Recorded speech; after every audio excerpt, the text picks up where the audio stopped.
ఈరోజు నిడమానూరు గ్రామంలో గడప గడపకి తిరిగి ఆంధ్రప్రదేశ్ రాష్ట్రంలో కూటమి అధికారంలో రావడానికి తెలుగుదేశం పార్టీ చంద్రబాబు నాయుడు గారు ముఖ్యమంత్రి అవడానికి ఓటేయాల్సిందిగా విజ్ఞప్తి చేద్దామనే ఉద్దేశంతో ఈ గ్రామంలో పర్యటించడం జరుగుతుంది. గతంలో నిడమానూరు గ్రామానికి చెందిన రామానగర్కి చెందిన మత్తి మణికంఠ గారు నాకు పనిచేశారు వైసీపీలో. ఇప్పుడు ప్రస్తుతం ఆయన ఎంపీటీసీ సభ్యులుగా ఉన్నారు. వైఎస్ఆర్ కాంగ్రెస్ పార్టీ నుంచి గెలిచి ఆయన ఈరోజు తెలుగుదేశం పార్టీలో చేరిన సందర్భంగా ఆయన మనస్ఫూర్తిగా తెలుగుదేశం పార్టీలోకి ఆహ్వానిస్తూ రాబోయే కాలంలో మణికంఠ భవిష్యత్తుని రాజకీయ భవిష్యత్తుని నేను చూసుకుంటానని హామీ ఇచ్చా. తెలుగుదేశం పార్టీ కుటుంబ సభ్యులందరితో కలిసి పనిచేయాల్సిందిగా మణికంఠను కోరుతూ రాబోయే కాలంలో వైసీపీ నుంచి భారీగా చేరికలు ఉంటాయి. గతంలో ఫస్ట్ చేరికలు కాళీ రమేష్ మాజీ సర్పంచ్ కాకులపాడు, అలా బొమ్మలూరు సర్పంచ్ కాటూరు విజయభాస్కర్, ఇలా ఎస్సీ సోదరులు బీసీ సోదరులు నా కోసం గతంలో వైసీపీలో పనిచేసిన వాళ్ళు చాలామంది తెలుగుదేశం పార్టీలో చేరిన పరిస్థితి. దాదాపు ఒక 20-22 గ్రామాల్లో వైఎస్ఆర్సీపీ నాయకులు లోకేష్ బాబు సమక్షంలో చేరారు. ఆ రోజు నేను పార్టీ మారినప్పుడు. తర్వాత తెలుగుదేశం పార్టీకి వైఎస్ఆర్ కాంగ్రెస్ పార్టీకి అనుసంధానం చేయడం కష్టం అవుతుందనే ఉద్దేశంతో కొన్ని చేరికలు ఆ రోజే ఆపడం జరిగింది.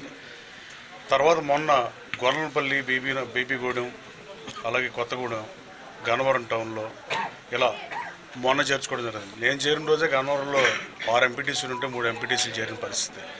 రాబోయే కాలంలో ప్రభుత్వం వచ్చిన తర్వాత ఈ ఎంపీపీలు కూడా మొత్తం మార్చేసే పరిస్థితి. దాదాపు చాలామంది సర్పంచులు చేరారు, ఇప్పుడు ఎంపీటీసీలు కూడా చేరారు. అట్లాగే సోదరుడు కూడా వైఎస్ఆర్ కాంగ్రెస్ పార్టీలో నాకు పనిచేసి గత ఎన్నికల్లో ఈరోజు తెలుగుదేశం పార్టీలో చేరిన సందర్భంగా మనస్ఫూర్తిగా పార్టీలోకి మరోసారి ఆహ్వానం పలుకుతూ రాబోయే ఎన్నికల్లో నా విజయం కోసం పనిచేస్తాడు. అధికారంలోకి వచ్చిన తర్వాత ఈ ఎంపీపీలు కూడా తెలుగుదేశం పార్టీ కైవసం అయిపోతాయి. ఎంపీటీసీలు దాదాపు చాలా మంది చేరుతున్నారు. రాబోయే కాలంలో వైఎస్ఆర్ కాంగ్రెస్ పార్టీ కొంతమంది చెప్తా ఉన్నారంటే తెలుగుదేశం వాళ్ళకి తెలుగుదేశం కండవా వేస్తామని. తెలుగుదేశం వాళ్ళకి తెలుగుదేశం కండవా వేసే ప్రసక్తే లేదు. గతంలో ఈ నియోజకవర్గంలో పార్టీలు మారిన సందర్భంగా తెలుగుదేశం నుంచి వైసీపీకి వెళ్ళినళ్లే మళ్ళీ బ్యాక్ కాలం తీసుకుంటున్నాం, రీజాయిన్ చేస్తున్నారు. తెలుగుదేశం పార్టీ కార్యకర్తలకే తెలుగుదేశం పార్టీ జెండా కప్పాల్సిన అవసరం కానీ అగత్యం కానీ ఆ కర్మ కానీ పట్ల. అలాగే రాబోయే కాలంలో వైఎస్ఆర్ కాంగ్రెస్ పార్టీలో నేను నాతో కలిసి నడిచి నాకు పనిచేసి నా విజయానికి దోహదం చేసి తర్వాత ఇబ్బందులు పడిన వైసీపీ శ్రేణులు, నాయకులు, కార్యకర్తలు అందరం తిలాపాపం తలాపెట్టుకెళ్ళలాగా అందరం ఇబ్బందులు పడిన పరిస్థితి.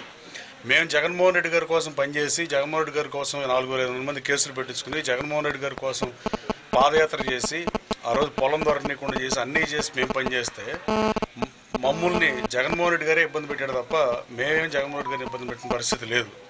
అందుకే ఈరోజు గన్నవరం నియోజకవర్గంలో సీటు ట్రై చేసినప్పుడు గద్దె రామ్మోహన్ రావు కానీ ముదరబోయిన వెంకటేశ్వర గారు కానీ ఆయన తెలుగుదేశంలో ఈయన కాంగ్రెస్లో సీట్లు ట్రై చేసి కొద్ది కాలం పార్టీకి సర్వీస్ చేసినందుకే టికెట్ నిరాకరిస్తే ఇండిపెండెంట్లుగా ఆదరించిన నియోజకవర్గం ఇది గన్నవరం నియోజకవర్గం.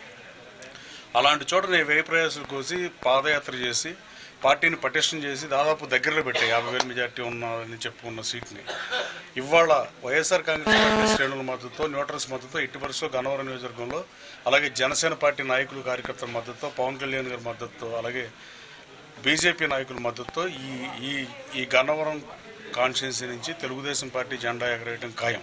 ఎట్టి పరిస్థితుల్లో తెలుగుదేశం పార్టీ ఖాతాలో ఈ సీట్ పడిపోయింది. దానికి కారణమే ఈ వైఎస్ఆర్ కాంగ్రెస్ పార్టీ నుంచి చేరికలని నేను భావిస్తూ ప్రజలు కూడా నాకు అన్యాయం చేయరని ఎట్టి పరిస్థితులు నన్ను గన్నవరం శాసనసభ పంపిస్తారని, నేను గన్నవరం శాసనసభ్యుడికి ఎన్నికైన తర్వాత సూపర్ 6 నేను కూడా అమలు చేస్తాను. బ్రహ్మలింగ చెరువుని రిజర్వాయర్గా మార్చి పర్యాటక ప్రదేశంగా మార్చి సాగునీరు ఇబ్బంది లేకుండా గన్నవరానికి చేస్తా. అలాగే ఎయిర్పోర్ట్ ఎదుర్కొన్న 15 ఎకరాల ఎంఎన్సీ కంపెనీ ఒక్కటనే తెస్తా గ్యారంటీగా. మల్లవల్లి పారిశ్రామికీకరణ ఎట్టి పరిస్థితుల్లో అభివృద్ధి చేస్తా. ఏలూరు కెనాలి పౌరులు కానీ అనుసంధానం చేసే ఆగిపోయిందని పూర్తి చేస్తా. అలాగే రామవరపాడు దగ్గర ఒక వంతెన, ఎనికేపాడు దగ్గర మరో వంతెన ఎట్టి పరిస్థితుల్లో నిర్మించి తీరుతా.